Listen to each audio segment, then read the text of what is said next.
Then something occurred to him. Mike scrambled back to his communication board. He began feverishly to work the computer, which in turn would swing the tight beam transmitter to the target the computer worked out. He threw a switch and said sharply, "Calling space platform. Pelican 1, calling space platform. Come in, space platform." He paused. "Calling space platform." Joe had a slide rule going on another problem. He looked up, his expression peculiar. "A solid fuel rocket can start off at 10 gravities acceleration," he said quietly, "and as its rockets burn away, it can go up a lot higher than that. But 4,000 miles is a long way to go straight up. If it isn't launched yet—" Mike snapped into a microphone. "Right." To Joe he said, "Space platform on the wire." Joe heard an acknowledgement in his headphones. "I've just had word from the shed," he explained carefully, "that there may be some guided missiles coming up from Earth to smash us as we meet. You're still higher than we are, and they ought to be starting. Can you pick up anything with your radar?" The voice from the platform said, "We have picked something up. There are 4 rockets headed out from the near sunset line in the Pacific. Assuming solid fuel rockets like we used and you used, they are on a collision course." "Are you doing anything about them?" asked Joe absurdly. The voice said caustically, "Unfortunately, we've nothing to do anything with." It paused. "You, of course, can use the landing rockets you still possess. If you fire them immediately, you will pass our scheduled meeting place some hundreds of miles ahead of us. You will go on out to space. You may set up an orbit 4,500 or even 5,000 miles out and wait there for rescue." Joe said briefly, "We've air for only 4 days. That's no good. It'll be a month before the next ship can be finished and take off." "There are 4 rockets coming up, you say?" "Yes." The voice changed. It spoke away from the microphone. "What's that?" Then it returned to Joe. "The 4 rockets were sent up at the same instant from 4 separate launching sites, probably as many submarines at the corners of 100-mile square, so an accident to one wouldn't set off the others. They'll undoubtedly converge as they get nearer to us." "I think," said Joe, "that we need some luck." "I think," said the caustic voice, "that we've run out of it." There was a click. Joe swallowed again. The 3 members of his crew were looking at him. "Somebody's fired rockets out from Earth," said Joe carefully. "They'll curve together where we meet the platform, and get there just when we do." The chief rumbled. Haney clamped his jaws together. Mike's expression became one of blazing hatred. Joe's mind went rather absurdly to the Major's curious, almost despairing talk in his quarters that morning, when he'd spoken of a conspiracy to destroy all the hopes of men. The firing of rockets at the platform was, of course, the work of men acting deliberately. But they were, unconsciously, trying to destroy their own best hopes. For freedom, certainly, whether or not they could imagine being free. But the platform, and the space exploration project in general, meant benefits past computing for everybody, in time. To send ships into space for necessary but dangerous experiments with atomic energy was a purpose every man should want to help forward. To bring peace on Earth was surely an objective no man could willingly or sanely combat. And the ultimate goal of space travel was millions of other planets, circling other suns, thrown open to colonization by humanity. That prospect should surely fire every human being with enthusiasm.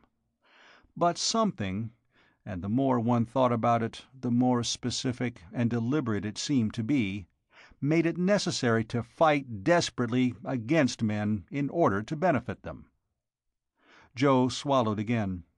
It would have been comforting to be dramatic in this war against stupidity and malice and blindness, especially since this particular battle seemed to be lost. One could send back an eloquent, defiant message to Earth, saying that the four of them did not regret their journey into space, though they were doomed to be killed by the enemies of their country. It could have been a very pretty gesture, but Joe happened to have a job to do. Pretty gestures were not a part of it. He had no idea how to do it, so he said rather sickishly, "The platform told me we could fire our landing rockets as additional takeoff rockets and get out of the way.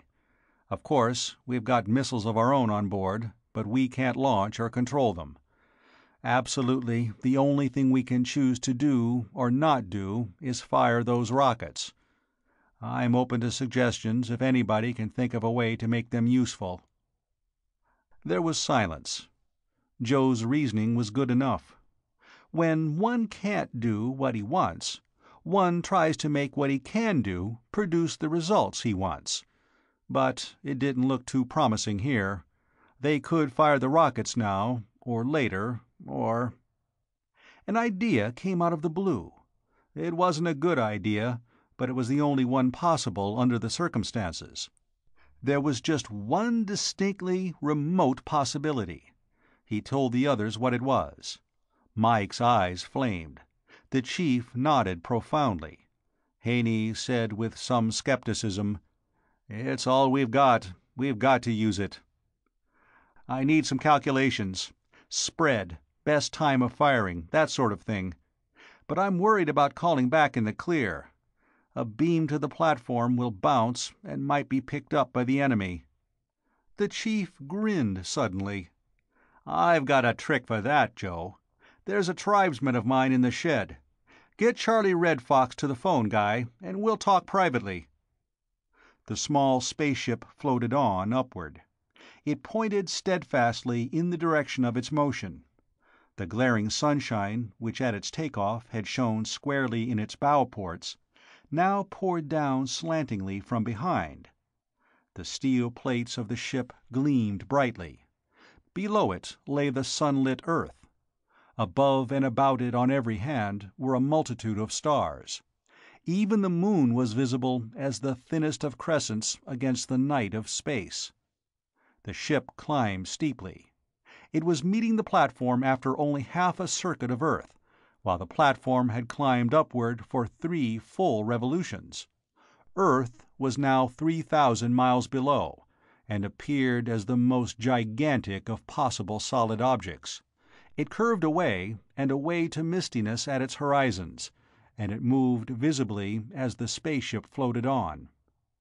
Invisible microwaves flung arrow-like through emptiness. They traveled for thousands of miles, spreading as they traveled, and then struck the strange shape of the platform. They splashed from it. Some of them rebounded to Earth, where spies and agents of foreign powers tried desperately to make sense of the incredible syllables. They failed.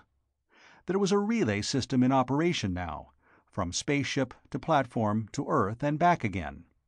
In the ship, Chief Bender, Mohawk and Steelman Extraordinary talked to the shed and to one Charlie Red Fox.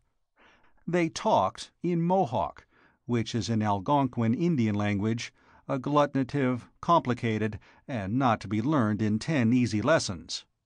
It was not a language which eavesdroppers were likely to know as a matter of course, but it was a language by which computations could be asked for, so that a very forlorn hope might be attempted with the best possible chances of success. Naturally, none of this appeared in the look of things. The small ship floated on and on.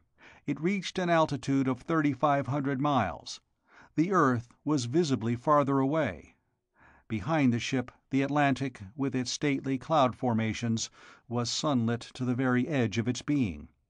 Ahead, the edge of night appeared beyond India, and above, the platform appeared as a speck of molten light, quarter illuminated by the sun above it. Spaceship and platform moved on toward a meeting place. The ship moved a trifle faster because it was climbing. The speeds would match exactly when they met. The small, torpedo-shaped shining ship and the bulging, glowing metal satellite floated with a seeming vast deliberation in emptiness, while the most gigantic of possible round